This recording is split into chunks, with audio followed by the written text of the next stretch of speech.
ਅੱਜ ਦੀ ਇਹ ਮੀਟਿੰਗ ਜਿਹੜੀ ਇਲੈਕਟ੍ਰੋਨਿਕ ਔਰ ਪ੍ਰਿੰਟ ਮੀਡੀਆ ਜ਼ਿਲ੍ਹਾ ਪਟਿਆਲਾ ਨਾਲ ਕੀਤੀ ਗਈ ਹੈ, ਇਹਦਾ ਮੁੱਖ ਉਦੇਸ਼ ਇਹ ਹੈ ਕਿ ਅਸੀਂ ਤੁਹਾਡੇ ਰਾਹੀਂ ਪਬਲਿਕ ਤੱਕ, ਪੋਲੀਟੀਕਲ ਪਾਰਟੀਆਂ ਤੱਕ ਔਰ ਜਿਹੜੇ ਸਾਡੇ ਸੰਭਾਵੀ ਕੈਂਡੀਡੇਟ ਹੋਣਗੇ ਇਸ ਜ਼ਿਲ੍ਹੇ ਦੇ, ਉਹਨਾਂ ਤਾਈਂ ਇਹ ਗੱਲ ਪਹੁੰਚਾ ਦਈਏ ਕਿ ਇਲੈਕਸ਼ਨ ਦੀ ਜਿਹੜੀ ਹੈ ਤਿਆਰੀ ਉਹ ਬੜੀ ਜ਼ੋਰਾਂ ਸ਼ੋਰਾਂ ਨਾਲ ਚੱਲ ਰਹੀ ਹੈਗੀ। ਮਾਡਲ ਕੋਡ ਆਫ ਕੰਡਕਟ, ਜਿਹਨੂੰ ਚੋਣ ਜਾਬਤਾ ਕਹਿੰਦੇ ਹੈ, ਆਦਰਸ਼ ਚੋਣ ਜਾਬਤਾ, ਇਹ ਲੱਗ ਚੁੱਕਿਆ ਹੈ। ਸਾਡਾ ਜਿਹੜਾ ਕੰਮ ਹੈ ਇਲੈਕਸ਼ਨ ਦਾ, ਉਹ ਕੇਵਲ ਇਲੈਕਸ਼ਨ ਜਿਹੜਾ ਹੈਗਾ ਉਹ ਫ੍ਰੀ ਐਂਡ ਫੇਅਰ ਢੰਗ ਨਾਲ ਕਰਵਾਉਣਾ ਹੀ ਨਹੀਂ ਹੈ, ਬਟ ਕਿ ਇਸ ਗੱਲ ਦਾ ਵੀ ਅਸੀਂ ਯਕੀਨੀ ਬਣਾਉਣਾ ਹੈ ਕਿ ਕੋਈ ਵੀ ਉਮੀਦਵਾਰ, ਕੋਈ ਵੀ ਪੋਲੀਟੀਕਲ ਪਾਰਟੀ ਜਿਹੜੀ ਹੈ ਉਹ ਕੋਈ ਗਲਤ ਤਰੀਕਾ ਇਹਦਾ ਜਾਂ ਗਲਤ ਢੰਗ ਅਪਣਾਉਣ ਨਾ, ਜਿਹਦੇ ਨਾਲ ਕਿ ਇਲੈਕਸ਼ਨ ਦੀ ਜਿਹੜੀ ਪ੍ਰਕਿਰਿਆ ਹੈ ਉਹਦੇ 'ਤੇ ਮਾੜਾ ਅਸਰ ਪਵੇ। ਇਲੈਕਸ਼ਨ ਦਾ ਜਿਹੜਾ ਮੇਨ ਸਪਿਰਿਟ ਇਹ ਹੁੰਦੀ ਹੈਗੀ free and fair and transparent. So free and fair ਔਰ ਟਰਾਂਸਪੇਰੈਂਟ ਤਾਂ ਹੋਏਗਾ ਜੇਕਰ ਸਾਡਾ ਕੰਮ ਜਿਹੜਾ ਹੈਗਾ ਨਾ ਉਹ ਬਿਲਕੁਲ ਤਿਆਰੀ ਜਿਹੜੀ ਮੁਕੰਮਲ ਹੋਏਗੀ। ਅਸੀਂ ਸਾਰੇ ਕੈਂਡੀਡੇਟਸ ਨੂੰ ਇੱਕੇ ਨਜ਼ਰ ਨਾਲ ਦੇਖਾਂਗੇ, ਕਿਸੇ ਵੀ ਕਹਿ ਲਓ ਰੂਲਿੰਗ ਪਾਰਟੀ ਨੂੰ ਜਾਂ ਕਿਸੇ ਹੋਰ ਕੋਈ ਇਨਫਲੂਐਂਸ਼ੀਅਲ ਪਾਰਟੀ ਹੈ ਉਹਨੂੰ ਤਰਜੀਹ ਨਹੀਂ ਦਿਆਂਗੇ। ਸਾਰਿਆਂ ਨੂੰ ਬਰਾਬਰ ਇੱਕੇ ਪਲੇਟਫਾਰਮ 'ਤੇ ਮੰਨ ਕੇ ਚੱਲਾਂਗੇ, ਉਹ ਤਾਂ ਹੀ ਜਿਹੜਾ ਹੈ ਇਲੈਕਸ਼ਨ ਫ੍ਰੀ ਐਂਡ ਫੇਅਰ ਹੁੰਦਾ ਹੈਗਾ।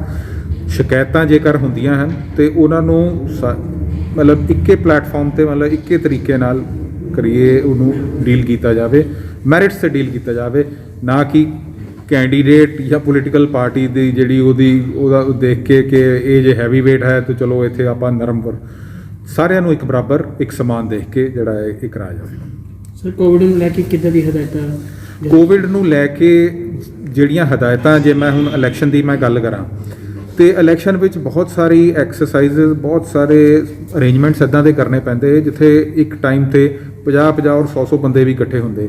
ਜੇ ਮੈਂ ਪੋਲਿੰਗ ਸਟਾਫ ਦੀ ਰਿਹਰਸਲ ਜਾਂ ਉਹਨਾਂ ਦੀ ਟ੍ਰੇਨਿੰਗ ਦੀ ਗੱਲ ਕਰਦਾ ਹੈਗਾ ਤੇ ਹਰੇਕ ਰਿਟਰਨਿੰਗ ਆਫਿਸਰ ਦੇ ਹਲਕੇ ਵਿੱਚ ਮਤਲਬ 400 ਤੋਂ ਲੈ ਕੇ 600 650 ਤੱਕ ਜਿਹੜਾ ਪੋਲਿੰਗ ਸਟਾਫ ਇਕੱਠਾ ਹੋ ਜਾਂਦਾ ਹੈਗਾ, ਜਿਨ੍ਹਾਂ ਨੂੰ ਰਿਹਰਸਲ ਟ੍ਰੇਨਿੰਗ ਦੇਣੀ ਹੁੰਦੀ ਹੈ।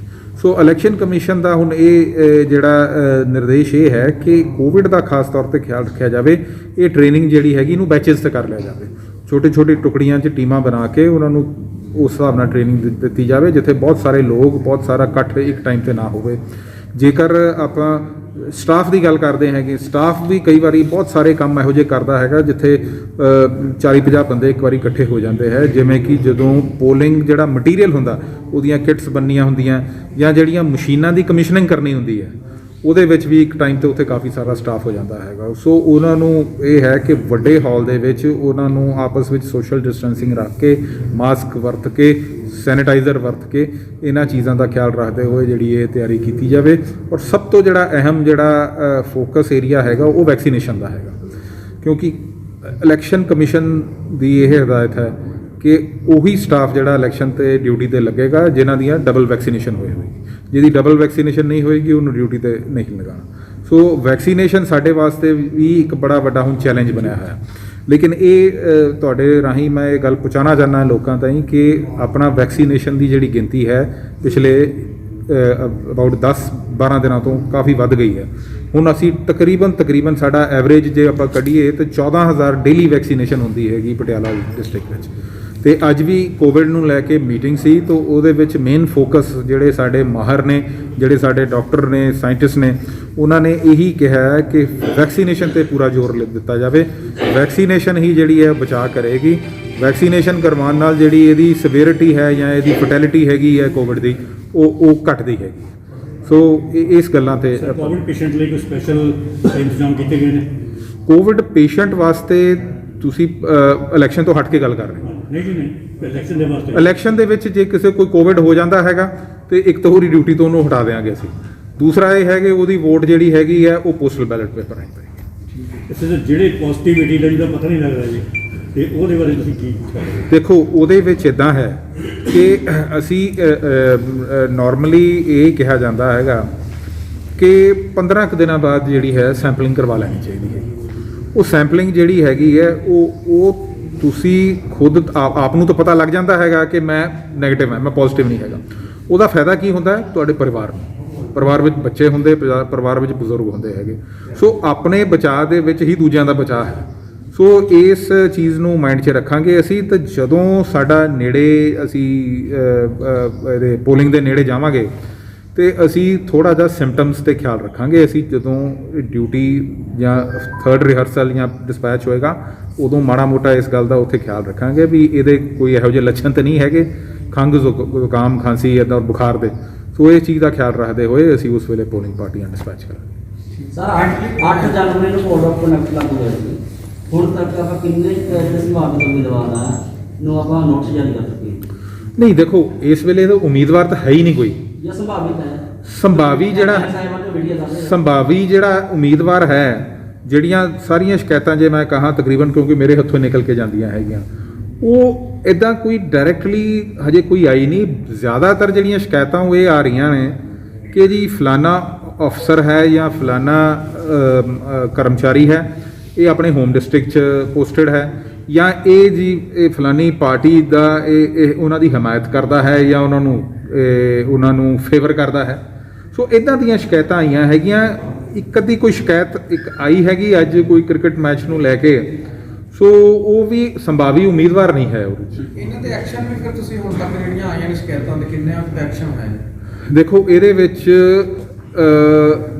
ਜਿਹੜੀਆਂ ਹੁਣ ਤੁਹਾਨੂੰ ਮੈਂ ਸ਼ਿਕਾਇਤਾਂ ਦੱਸਾਂ, ਜੇਕਰ ਕਿਸੇ ਵੀ ਆਪਾਂ ਅਧਿਕਾਰੀ ਦੀ ਗੱਲ ਕਰ ਲਈਏ, ਸ਼ਿਕਾਇਤ ਹੋਈ ਜੀ ਇਹ ਆਪਣੇ ਹੋਮ ਡਿਸਟ੍ਰਿਕਟ 'ਚ ਹੈ।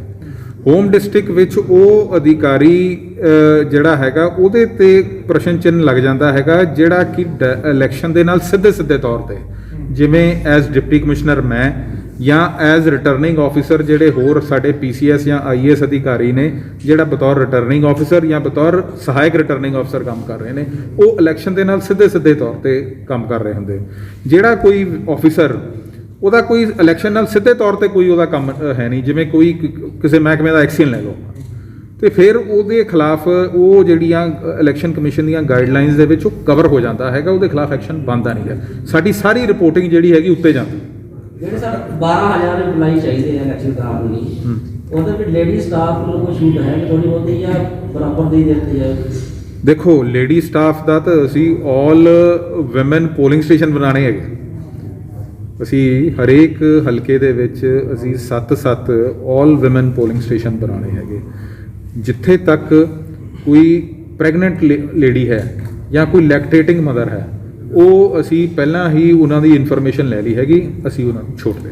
ਸਰ ਜਿਹੜੀਆਂ ਕਈ ਸ਼ਿਕਾਇਤਾਂ ਦੇ ਵਿੱਚ ਮਤਲਬ ਕਈ ਆਪਣੇ ਆਪ ਨੂੰ ਦੱਸਣਾ ਨਹੀਂ ਚਾਹੁੰਦੇ, ਉਹ ਸ਼ਿਕਾਇਤ ਜਦੋਂ ਤੁਹਾਡੇ ਕੋਲ ਕੋਈ ਆਉਂਦੀ ਹੈ, ਇਦਾਂ ਵੀ ਹੁੰਦਾ ਕਿ ਬੰਦਾ ਨਹੀਂ ਦੱਸਦਾ, ਉਹਦੀ ਸ਼ਿਕਾਇਤ ਦੁਬਾਰਾ ਪਤਾ ਲੱਗਦਾ ਕਿ ਬੰਦਾ ਪਿੱਛੇ ਜਿਹੜਾ ਕਰ ਰਿਹਾ, ਕਿਉਂਕਿ ਕਈ ਬੰਦੇ ਇਸ ਗੱਲ ਤੋਂ ਫੀਲ ਕਰਦੇ ਨੇ ਕਿ ਸਾਨੂੰ ਬਾਅਦ 'ਚ ਟਾਰਗੇਟ ਕੀਤਾ ਜਾਏ। ਦੇਖੋ ਜਿਹੜੀਆਂ ਸ਼ਿਕਾਇਤਾਂ ਮੋਸਟਲੀ ਇਲੈਕਸ਼ਨ 'ਚ ਆਉਂਦੀਆਂ ਹੈਗੀਆਂ, ਇਹ ਫਰਜ਼ੀ ਨਾਮ ਤੋਂ ਹੀ ਆਉਂਦੀਆਂ, ਲੇਕਿਨ ਅਸੀਂ ਉਹਦੇ ਫੈਕਟਸ ਜ਼ਰੂਰ ਅਸੀਂ ਵੈਰੀਫਾਈ ਕਰਦੇ ਹੈਗੇ। ਨਾਮ ਕੋਈ ਹੋਵੇ ਨਾ ਹੋਵੇ, ਪਹਿਲਾਂ ਉਹਦੇ ਫੈਕਟਸ ਵੈਰੀਫਾਈ ਕਰ ਲੈਂਦੇ, ਫਿਰ ਜੇ ਸਾਨੂੰ ਇਹ ਲੱਗਦਾ ਕਿ ਇਹਦੇ ਵਿੱਚ ਡੂੰਘਾਈ 'ਚ ਜਾਣ ਵਾਸਤੇ ਸਾਨੂੰ ਕੰਪਲੇਨੈਂਟ ਨੂੰ ਸੱਦਣਾ ਪਏਗਾ, ਫਿਰ ਅਸੀਂ ਕੰਪਲੇਨੈਂਟ ਨੂੰ ਵੀ ਸੱਦਣ ਦੀ ਕੋਸ਼ਿਸ਼ ਕਰਦੇ ਹੈਗੇ। ਲੇਕਿਨ ਹਜੇ ਮੈਂ ਜਿਵੇਂ ਤੁਹਾਨੂੰ ਦੱਸਿਆ ਹੈਗਾ, ਹਜੇ ਤਾਂ ਸਿਰਫ ਫਰਜ਼ੀ ਆ ਰਹੀਆਂ ਹੈਗੀਆਂ, ਕੋਈ ਕਿਸੇ ਦੇ ਅਗੇਂਸਟ ਆ ਰਹੀ ਹੈ, ਕੋਈ ਕਿਸੇ ਦੇ ਅਗੇਂਸਟ ਆ ਰਹੀ ਹੈਗੀ, ਲੇਕਿਨ ਸਾਬਤ ਹਜੇ ਇਹੋ ਜਿਹਾ ਕੁਝ ਨਹੀਂ। ਖਾਸ ਕਰਕੇ ਨਾ ਜਿੱਦਾਂ ਪੁਲਿਸ ਕਰਮਚਾਰੀਆਂ ਨੇ ਬਹੁਤੇ ਥਾਂ ਤੇ ਇੱਕ ਵਰਕਰ ਦੇ ਤੌਰ ਤੇ ਵਿਚਰਦੇ ਨੇ, ਤੁਹਾਨੂੰ ਪਤਾ ਹੋਣਾ ਕਈ ਜੋੜੇ ਨੇ ਪੁਰਾਣੇ ਨਾਲ ਕੈਂਡੀਡੇਟਸ ਨੇ ਜਾਂ ਉਹਦੇ ਨਾਲ ਕਈਆਂ ਲਗਾਈ ਹੋਣੀ, ਉਹਦੇ ਵਿੱਚ ਵੀ ਇਦਾਂ ਦੀ ਕੰਪਲੇਂਟ ਆਈ ਹੈ ਜਾਂ ਕੋਈ ਐਕਸ਼ਨ? ਪੁਲਿਸ ਜਿਹੜੇ ਮੁਲਾਜ਼ਮ ਨੇ ਉਹਨਾਂ ਦੇ ਖਿਲਾਫ ਇੱਕ ਕੰਪਲੇਂਟ ਮੈਂ ਹਜੇ ਕੱਲ ਦੇਖ ਰਿਹਾ ਸੀਗਾ। ਉਹ ਕੰਪਲੇਂਟ ਇਹ ਸੀ ਕਿ ਜੀ ਇਸ ਕਰਮਚਾਰੀ ਨੂੰ ਇੱਥੇ ਪੋਸਟ ਹੋਇਆਂ ਨੂੰ ਇੱਕ ਪਾਰਟਿਕੂਲਰ ਜਗ੍ਹਾ ਤੇ ਜੀ ਇਹਨੂੰ 7 ਸਾਲ ਹੋ ਗਏ, ਇਹ ਮੁੜ ਕੇ ਉੱਥੇ ਹੀ ਲੱਗਾ। ਉਹ ਫਿਰ ਅਸੀਂ SSP ਸਾਹਿਬ ਨੂੰ ਭੇਜ ਕੇ ਤੇ ਉਹਦੀ ਰਿਪੋਰਟ ਫਿਰ ਲੈ ਲਾਂਗੇ, ਫਿਰ ਉਹਦੇ ਮੁਤਾਬਕ ਜੇਕਰ ਉਹ ਕਵਰ ਹੁੰਦਾ ਹੋਏਗਾ। ਇੱਕ ਇਲੈਕਸ਼ਨ ਕਮਿਸ਼ਨ ਦੀ ਟ੍ਰਾਂਸਫਰ ਪੋਸਟਿੰਗ ਪਾਲਿਸੀ ਹੈ, ਜੇ ਤਾਂ ਉਹਦੇ ਅੰਡਰ ਉਹ ਕਵਰ ਹੁੰਦਾ ਹੋਏਗਾ ਫਿਰ ਉਹਦਾ ਬਚਾਅ ਹੋ ਜਾਏਗਾ, ਨਹੀਂ ਕਵਰ ਹੁੰਦਾ ਹੋਏਗਾ ਤਾਂ ਫਿਰ ਉਹ ਡਾਇਰੈਕਸ਼ਨਸ ਚਲੀਆਂ ਜਾਂਦੀਆਂ ਟੂ ਦਾ ਅਥਾਰਟੀ ਵੀ ਇਹਨੂੰ ਬਦਲੋ। ECI ਨੇ ਸਰ 15 ਤੱਕ ਨੁੱਕੜ ਮੀਟਿੰਗਾਂ ਵੱਡੀਆਂ ਕਰਨ ਦੀ ਰੋਕ ਲਾਈ ਹੋਈ ਹੈ, ਕੀ ਅੱਗੇ ਵਧਣ ਦੀ ਪੋਸੀਬਿਲਿਟੀ ਹੈ? ਵਧੂਗੀ। ਤੁਹਾਡੇ ਦਾ ਕੋਈ ਫੀਡਬੈਕ ਲੈਂਦੇ ਫੀਲਡ ਤੋਂ? ਅੱਜ ਹੀ ਜਿਹੜੀ ਮੀਟਿੰਗ ਹੋਈ ਹੈ ਕੋਵਿਡ ਦੀ ਪ੍ਰਿੰਸੀਪਲ ਸੈਕਟਰੀ ਹੈਲਥ ਨਾਲ, ਉਹਦੇ ਵਿੱਚ ਜਿਹੜੇ ਆਪਣੇ ਪ੍ਰਿੰਸੀਪਲ ਸੈਕਟਰੀ ਹੋਮ ਅਫੇਅਰਸ ਵੀ ਸੀਗੇ, ਸੋ ਉਹ ਅੱਜ ਸ਼ਾਮ ਤਾਈਂ ਉਮੀਦ ਹੈ ਕਿ ਡਾਇਰੈਕਸ਼ਨਸ ਆ ਜਾਣਗੀਆਂ, ਇਹ ਵਧੇਗੀ। ਸਰ ਪੇਡ ਨਿਊਜ਼ ਵਾਲਾ ਤੁਸੀਂ ਕਿਹਾ ਸੀ ਬੜਾ ਟਫ ਜਿਹਾ ਕੰਮ ਹੈ, ਮਤਲਬ ਉਹਨੂੰ ਪਛਾਣਨਾ ਜਿਹੜਾ ਉਹ ਕਮੇਟੀ ਕਿਵੇਂ ਡਿਸਾਈਡ ਕਰ ਰਹੀ ਹੈ? ਦੇਖੋ ਉਹ ਤਾਂ ਉਹਦੀ ਇਨਵੈਸਟੀਗੇਸ਼ਨ ਹੈ, ਕਿਉਂਕਿ ਇੱਕ ਇਲੈਕਟੋਰਲ ਅਫੈਂਸ ਹੈ, ਇੱਕ ਕ੍ਰਿਮੀਨਲ ਇੱਕ ਅਫੈਂਸ ਹੈ। ਪਹਿਲਾਂ ਤਾਂ ਉਹਦੀ ਕੋਈ ਇਹਦੀ ਕਹਿ ਲਓ ਮੁੱਢਲੀ ਪੜਤਾਲ ਜਿਹਨੂੰ ਕਹਿੰਦੇ ਕਰਕੇ ਉਸ ਤੋਂ ਬਾਅਦ ਇਹ ਪੁਲਿਸ ਨੂੰ ਰੈਫਰ ਹੋਏਗਾ ਕੇਸ, ਕਿਉਂਕਿ it's a criminal offence under ਆਪਣੀ ਆਈਪੀਸੀ ਦੇ ਅੰਡਰ ਵੀ ਔਰ ਆਪਣੀ ਰਿਪਰੈਜ਼ੈਂਟੇਸ਼ਨ ਆਫ ਪੀਪਲ ਐਕਟ ਦੇ ਸਰ ਸ਼ਿਕਾਇਤ ਦੇ ਨਾਲ ਕੋਈ ਮਤਲਬ ਉਹਦੀ ਲੋੜ ਹੈ ਪ੍ਰੂਫ ਦੀ? ਪ੍ਰੂਫ ਤੋਂ ਬਗੈਰ ਤਾਂ ਫਿਰ ਆਪਾਂ ਕਿਸੇ ਨੂੰ ਵੀ ਕਿੱਦਾਂ ਉਲਝਾ ਸਕਦੇ ਹਾਂ ਜੀ। ਤੁਸੀਂ ਕਹਿ ਰਹੇ ਹੋ ਫਰਜ਼ੀ ਵੀ ਆ ਗਏ ਨੇ, ਫਿਰ ਉਹਨੂੰ ਕਿਵੇਂ ਤੁਸੀਂ ਡਿਫਾਈਨ ਕਰਦੇ ਹੋ? ਫਰਜ਼ੀ ਨਹੀਂ, ਫਰਜ਼ੀ ਇਦਾਂ ਦੀ ਪੇਡ ਨਿਊਜ਼ ਦੀ ਹਜੇ ਕੁਝ ਇਦਾਂ ਦੀ ਨਹੀਂ ਹੈਗੀ। ਫਰਜ਼ੀ ਉਹ ਆਉਂਦੀਆਂ ਹੈਗੀਆਂ ਕਿਸੇ ਦੀ ਕਿਸੇ ਨਾਲ ਰੰਜਿਸ਼ ਹੈ, ਕੋਈ ਕਿਸੇ ਨਾਲ ਉਹ ਉਸੇ ਹੀ ਮਹਿਕਮੇ ਦਾ ਕੋਈ ਕਰਮਚਾਰੀ ਹੈ ਆਪਣੇ ਅਫਸਰ ਨਾਲ ਰੰਜਿਸ਼ ਰੱਖਦਾ ਹੈਗਾ, ਕੰਪਲੇਂਟ ਕਰ ਦਿਓ।